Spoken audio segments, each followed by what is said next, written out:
Picture चालू करो बे। आलोक जी, अभी तो चुनाव शुरू भी नहीं हुआ, आपने फिर से ये ईवीएम वीवीपैट शुरू कर दिया। सुप्रीम कोर्ट में पेंडिंग है मामला, मैंने अभी बताया। एडीआर की याचिका पेंडिंग है, कोर्ट ने कहा अर्जेंट सुनवाई की कोई जरूरत नहीं है। फिर आप क्यों ये खतो किताबत कर रहे हैं इलेक्शन कमीशन के साथ? आलोक जी, वाह बेटा, लगता है तुम गू खा के ही मानोगे।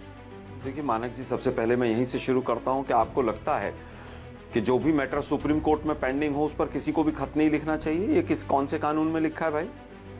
जो मैटर सुप्रीम कोर्ट में पेंडिंग है उस पर कोई डिस्कशन नहीं होनी चाहिए, कौन से कानून में लिखा है? अगर सुप्रीम कोर्ट में किसी चीज से रिलेटेड कोई मैटर पेंडिंग है तो कोई भी सरकारी अधिकारी नहीं मिलेगा, किसी पॉलिटिकल पार्टी से इलेक्शन कमीशन नहीं मिलेगा, ये कौन से कानून में लिखा है? क्या बात है सर, क्या बात है सर, क्या बात, ये बात है। ये केवल और केवल विपक्ष को एक दबाने का एक प्रश्न है।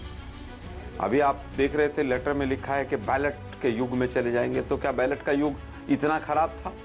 क्या जो आज जितने डेवलप्ड नेशंस हैं बैलेट से जो चुनाव कराते हैं वो सब बुद्धिहीन हैं? और क्या बैलेट से चुनाव कराने का एक मत ये था कि भाई इलेक्शन जो ईवीएम से जल्दी रिजल्ट आ जाता है? अभी तो एक महीने बाद मंत्रिमंडल इनके बीजेपी के बन रहे हैं, एक हफ्ते तक मुख्यमंत्री का फैसला नहीं हो रहा है। इस सज्जन को क्या तकलीफ है भाई? मैं समझता हूं कि लोकतंत्र में ट्रांसपेरेंसी के लिए कुछ चीजें जरूरी होती हैं और उसी के लिए इस चीज के लिए सवाल उठाया जा रहा है। और मैं तो बहुत ज्यादा नहीं, मैं मोदी जी का एक स्पीच सुनवा देता हूं आपको। बैलेट पेपर पर नाम पढ़ करके भी थप्पा मारते हैं आज भी, अमेरिका में भी। आइयो बहनों, अरे दुनिया के पढ़े लिखे देश भी जब चुनाव होता है ना तो बैलेट पेपर पर नाम पढ़ करके भी थप्पा मारते हैं आज भी। ये हमारे देश के प्रधानमंत्री हैं मानक जी, किसी मीडिया चैनल की तो हिम्मत नहीं है मोदी जी की बाइट को चला दे आज वो, कि मोदी जी ईवीएम हटा के और बैलेट की मांग कर रहे हैं। कई एंकर तो अगर चला देंगे तो आपकी नहीं कहता नौकरी चली जाएंगी लोगों की। भैया मुंह निकल जाएगा हमारा ऐसा करेंगे तो। कह रहा हूं दो बातें। केवल ये कहना एक, चाहूं। आपने मोदी जी का कुछ बाइट सुनाया, बताइए। इसमें तो कोई शक नहीं है, और हम तो बार बार कहते हैं कि लाल कृष्ण आडवाणी ने बाकायदा, वो तो उस समय सबसे बड़े नेता थे ना 2009 में बीजेपी के, जब वाजपेयी जी लगभग बैकग्राउंड में चले गए थे, उन्होंने विरोध किया था ईवीएम का। जीवीएल नरसिम्हा ने किताब लिखी, जो बीजेपी के सांसद हैं आज।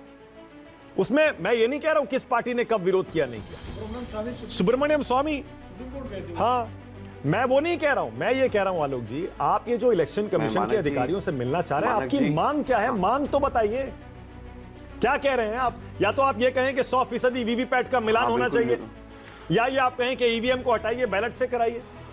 मिलकर कहेंगे क्या उनसे? तेरा तो गेम बजाना पड़ेगा। मुझे लगता है कि हमारे पूरी तरह से जो राष्ट्रीय सम्मेलन हमारा हुआ उसमें हमने पूरी तरह से क्लैरिफाई किया कि हम कांग्रेस पार्टी का आधिकारिक स्टैंड है कि अगर बैलेट पेपर होगा तो जिस तरह के तमाम सवाल हैं उन सवालों पर प्रश्न चिन्ह लगेगा और प्रश्न चिन्ह लगकर ट्रांसपेरेंसी की तरफ हम बढ़ेंगे। मुझे नहीं समझ आता है कि उसमें कहीं पर भी कंफ्यूजन है। अब दूसरा प्रश्न आपने पूछा कि आप इलेक्शन कमीशन से क्या मांग रखेंगे। हाँ। भाई ये चीजें हम इलेक्शन कमीशन से क्या मांग रखेंगे ये हम मीडिया के सामने थोड़ी ना बताएंगे। करा ली बेइज्जती।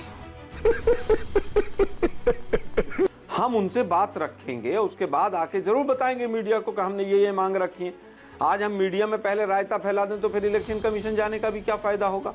अगर जयराम रमेश जी कोई बात कर रहे हैं, बार बार चिट्ठी लिख रहे हैं, तो स्वाभाविक है कि कोई सॉलिड आधार होगा।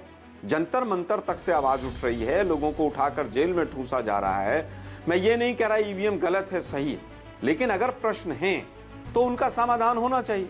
लेकिन दिक्कत यह है कि मीडिया का एक वर्ग पहला सवाल उठाता है भाजपा की तरह। मैं आपकी बात नहीं कर रहा हूं। क्या सवाल उठाते हैं कि साहब वहां तेलंगाना में जीते थे, वहां तो नहीं हुआ। मैं कहता हूं कि सारे इलेक्शन भंग कर दो और कहिए कि भाई वीवीपैट से पूरा का पूरा काउंटिंग होगी या बैलेट पेपर से चुनाव होगा। कांग्रेस पार्टी उसमें पूरी तरह से इलेक्शन कमीशन का साथ देगी। बात तो सही है। लोग कह रहे हैं, चैलेंज कर रहे हैं कि आप हमें दीजिए, हम इसको हैक करके दिखाते हैं। इलेक्शन कमीशन को चाहिए कि भाई ये 50 मशीनें रखी हैं, इनको हैक करके आप दिखाओ, हम बैठे हैं, हम बैठ के देख रहे हैं, आप वीवीपैट का दिखाइए। मैं मानक जी अनऑफिशियली बता रहा हूं कि अभी कुछ दिन पहले एक गुजरात से व्यक्ति आया, टेक्निकल आदमी था, उसने पूरा उसी तरह का डिजाइन था, वो असली ईवीएम नहीं थी, लेकिन उसका जो सॉफ्टवेयर था, उसने एक संतरा, एक सेब और एक तरबूज बना रखे थे निशान पे, और उसने 5 वोट डाले, पांचों के पांचों वोट तरबूज पे डाले। एक बच्चा उसके साथ था, उसने उससे डलवाए, और उसमें से जब पर्चियां निकली 5 की 5, तो 2 सेब पर निकली और 3 तरबूज पर निकली। ये मेरे सामने की बात। क्या बात कर रहे हैं? मैं केवल ये कह रहा हूं कि अगर कहीं पर डाउट है, भारतीय लोकतंत्र में अगर डाउट की जगह है, तो उसको दूर किया जाना चाहिए, और इलेक्शन कमीशन ही सर्वोपरि है। अगर तो ये जो तमाम केसेस पेंडिंग हैं हाई कोर्ट में, सुप्रीम कोर्ट में, सब बंद हो जाने चाहिए। ये बड़ी अच्छी बात कही आप। अगर 100% वीवीपैट ईवीएम का मिलान आप चाहते हैं तो चिट्ठी लिखकर कह दीजिए ना। आप कह रहे हैं बंद कमरे में बात करेंगे, क्या बात करेंगे बंद कमरे में? इसीलिए बीजेपी को मौका मिल रहा है ये कहने का कि आप अभी से हार के बहाने बना रहे हैं। रुक तेरे को बता देती। नहीं देखिए बीजेपी का तो काम है, बीजेपी को विपक्ष में कमी निकालनी। इलेक्शन कमीशन का बचाव केवल बीजेपी करती है और कोई नहीं करता, और एक मीडिया का वर्क करता है जो हमसे लगातार सवाल पूछता है। मीडिया का वो वर्ग ये भी नहीं पूछता है कि भाई ट्रांसपेरेंसी आने के लिए अगर कांग्रेस ऐसी मांग कर रही है तो इलेक्शन कमीशन को क्या दिक्कत। आपने अभी तक एक बार भी ये बात नहीं कही अपने पूरे शो में कि अगर कांग्रेस मिलना चाहती है तो इलेक्शन कमीशन मिले, क्या दिक्कत। ये फंस गया सीएम। इलेक्शन कमीशन कोई भगवान तो है नहीं। बिल्कुल सही कह रहे हैं आलोक जी, इस पर मैं आपके साथ हूं। इलेक्शन कमीशन इस पर मैं बिल्कुल आपके साथ हूं। एक मिनट, मैं आपके साथ हूं इस पर। मैं तो कह रहा हूं इलेक्शन कमीशन को बजाय ये चिट्ठी में लिखने के FAQ पढ़ लीजिए, मिलने का टाइम देना चाहिए। इलेक्शन कमीशन का काम ही यही है। लेकिन इलेक्शन कमीशन उसके अलावा जो बातें कह रहा है उसको आप भी तो देखिए। आप भी तो मानने को तैयार नहीं है कुछ भी। मानक जी, हम उसको भी देख रहे हैं। मानक जी, हम उसको भी कह रहे हैं, इलेक्शन कमीशन को भगवान बना दीजिए और कहिए कि इलेक्शन कमीशन से कोई भी विपक्षी दल नहीं मिलेगा, ये संसद में बिल पास करवा दीजिए। क्या बढ़िया था गुरु। और ये भी बिल पास करवा दीजिए कि जो जो मैटर सुप्रीम कोर्ट में है उसमें कोई एडमिनिस्ट्रेटिव वर्क नहीं होगा। सुप्रीम कोर्ट हो, हाई कोर्ट हो, जहां पर भी जो पेंडिंग है। यार क्या मतलब तर्क है, कुतर्क है। गोबर भरा का तुम भेजे में। हाँ? इलेक्शन कमीशन एक ऐसी संस्था है जो देश का भाग्य कैसे बनेगा, किस दिशा में देश जाएगा, कौन राज करेगा, कौन हटेगा, उसका निर्धारण करने की एक मुख्य भूमिका, मुख्य इंजन है। और अगर उस इंजन में ही अगर उसके ऊपर शक हो रहा है तो मैं समझता हूं कि लोकतंत्र के लिए बहुत बड़ा सवाल है। ठीक है, okay. Supreme court election commission को डायरेक्शन दे सकता है, सुप्रीम कोर्ट तमाम चीजें कर सकता है। अब आपने हैकेथन की बात की कि भाई सब लोगों को बुलाया, क्या उसमें मशीन दी गई? किसी को नहीं दी गई। हम कह रहे हैं कि भाई उस समय में और आज में भी बहुत अरे मशीन तो रखी गई थी ना, मशीन को छूने की इजाजत नहीं थी। पेगासस में एक मिनट, अब आप कोई चाहे कि मशीन छू के उसके सॉफ्टवेयर में छेड़छाड़ करे, वो तो संभव नहीं है ना आलोक जी।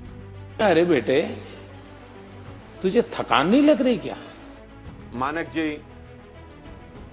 जी, अगर इंदर का आदमी छेड़छाड़ कर रहा होगा तो कौन रोकेगा उसको? अब बताइए।